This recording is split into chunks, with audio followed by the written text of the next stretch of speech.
It's 2020, the year of the pandemic. There's a lot going on.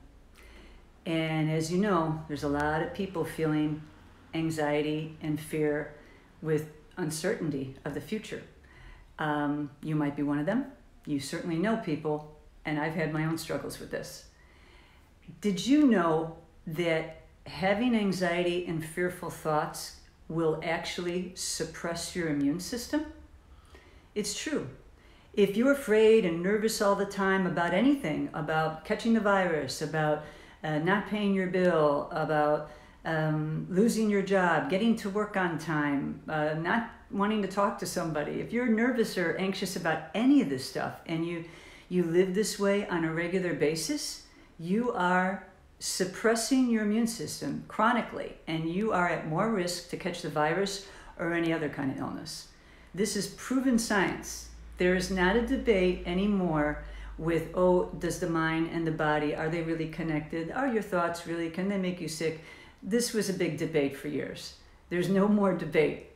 The progressive medical specialists and scientists, brain scientists, neurosurgeons, they're all saying the same thing. Absolutely. Your thoughts affect your health. And let me explain how. There's two systems within yours, amongst the many miraculous systems in your body, two systems called the sympathetic and the parasympathetic system. Now, they're both great systems, and they're meant to take care of ourselves, rest and restore, keep us, in survival. They're fantastic. But sometimes when the sympathetic system is used on a regular basis, it can cause real havoc to our health. So the sympathetic system is for survival. This is to keep us safe. If we have an anxious thought, if we're fearful, okay, our body goes, oh, we're in danger. This is a survival mechanism from when we lived out in nature and we were in tribes. If there was a bear or a tiger around the corner, okay? So our body says, oh my God, we're in danger. And immediately the brain sends a signal to the pituitary gland to shoot out stress hormones. They just flood into your body to give you a big boost of alertness so you can either fight or run, or whatever you got to do. Something to fight or fight, and sometimes people say freeze, okay? So it makes your heart beat faster. You know that feeling where your whole body is revved up. It feels like you just took, 5 shots of espresso, and you're stronger, all the blood is to your limbs and everything, and it's to help us fight or flee, okay? Or freeze if we have to, I guess. But so when this happens, it suppresses the rest of the things that we need: digestion, restore, regeneration, all the different things we need for our processes to keep going and keep us healthy.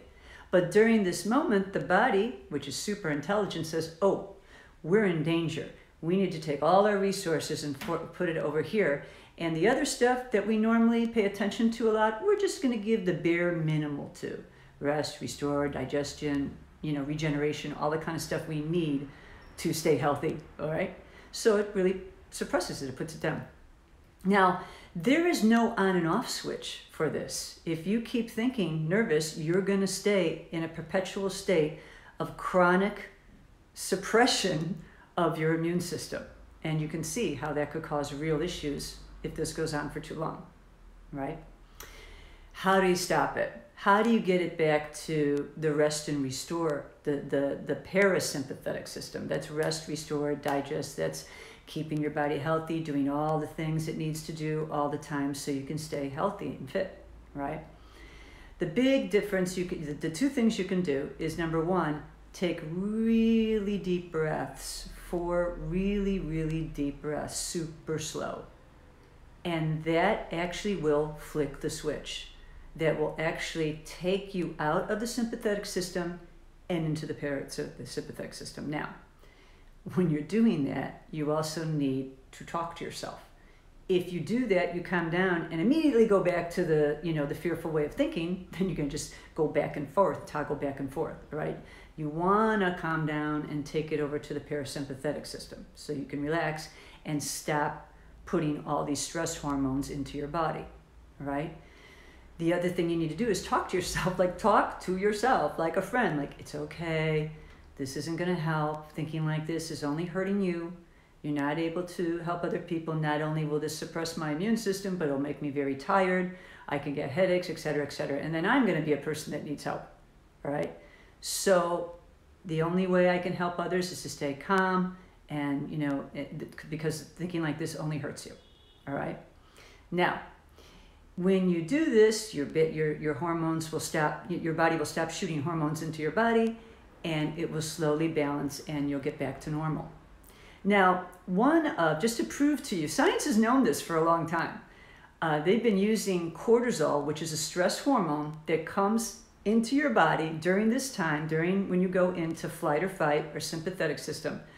They have been injecting cortisol into organ transplant recipients, so the body will accept the organ. So let me explain. When a person's receiving an organ from another person, an organ transplant, many times the body wants to reject it because it knows that's not my organ, I don't want that, so it wants to reject it. The doctors know this, so to keep the body from actually rejecting the organ, they inject cortisol, the stress hormone that we naturally make during flight or fight, sympathetic system. They inject the cortisol into the body to suppress the immune system so it doesn't fight that organ that they want to put into the body. So science has known this for a long time. And, unfortunately, a lot of our culture globally, we've been told that anxiety is a mental illness, that we have to go get medicated for it. And okay, sometimes medication is warranted for some people if they just can't function, but typical anxiety is not a mental illness. Anxiety is a feeling, and it helps us. It helps us survive. It helps us, oh, I'm nervous, I have to make enough money to pay rent. Okay, you're gonna work and pay rent. It motivates you to do things, okay? It's when it takes over and it's, destructive, then it's really, really harmful. But there's ways to maintain it. And I'm going to make a series of videos that you can see in all kinds of ways that not only can you identify the anxiety, but how you can deal with it. There's, watching your thinking patterns, learning to have more control, meditation, affirmations, all kinds of exercises that you can use to be able to talk yourself down and relax. Okay? More coming. Check out my videos on the YouTube channel. Subscribe if you're interested.